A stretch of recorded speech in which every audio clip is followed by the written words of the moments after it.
আমাদের দাম্পত্য জীবন কেমন হওয়া উচিত? স্ত্রী কেমন স্বভাবের হলে সংসার ভরে ওঠে শান্তি আর আনন্দে?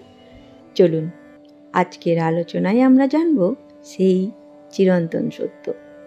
ঠাকুর শ্রী রামকৃষ্ণদেব ও শ্রীমায়ের বাণীতে দাম্পত্য জীবনের আসল শিক্ষা। শ্রী শ্রী ঠাকুর এই প্রসঙ্গে বলেছিলেন, স্ত্রীর মধ্যে থাকে তিনটি ভাব: শান্ত ভাব, দাস্য ভাব আর বাৎসল্য ভাব। তো প্রথমেই আলোচনা করব শান্ত ভাব। স্ত্রী স্বামীর প্রতি অচলা নিষ্ঠাই শান্ত ভাবের প্রকাশ। যেমন মা সারদা দেবী স্বামীকে কখনো শুধুমাত্র স্বামী হিসেবে দেখেননি, দেখেছেন ভগবানের রূপে। তাই তার ভক্তি ও ভালোবাসাই ছিল নিঃস্বার্থ। এবার যাব দাস্যভাব। দাস্যভাবের টানে স্ত্রী প্রাণপণে স্বামীর সেবা করে।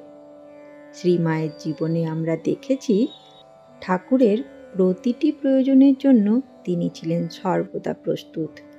কোনো ক্ষোভ নেই, অভিযোগ নেই, এমনকি স্বীকৃতির প্রত্যাশাও নেই। তার ভালোবাসা ছিল এতটাই নিখুঁত, যার তুলনা জাগতিক ভালোবাসায় হয় না। এবার আসি বাৎসল্য ভাব। বাৎসল্যের প্রেরণায় স্ত্রী স্বামীকে খাওয়ায় প্রাণ চিরে। মায়ের জীবনে এই তিনটি ভাবই পূর্ণভাবে ছিল। তাই তার জীবন আমাদের শেখায় স্বামীর প্রয়োজনে স্ত্রী আত্মবিসর্জন কতটা নিঃস্বার্থ হতে পারে। এবার আসি দাম্পত্য জীবনে শিক্ষা।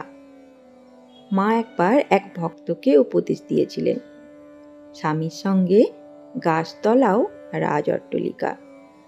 আবার স্বামীকে বলেছিলেন, স্বামী স্ত্রী একসঙ্গে থাকো, যেখানেই থাকো সেখানেই রামরাজ্য।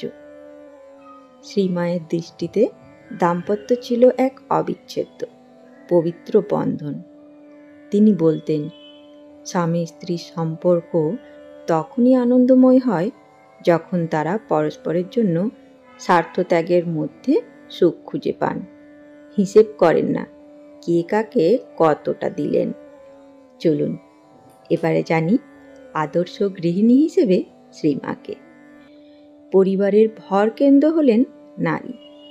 স্বামীজি বলেছেন, গৃহিণী ছাড়া সংসার কখনো গৃহ হতে পারে না। শ্রীমা ছিলেন সেই অর্থে আদর্শ গৃহিণী।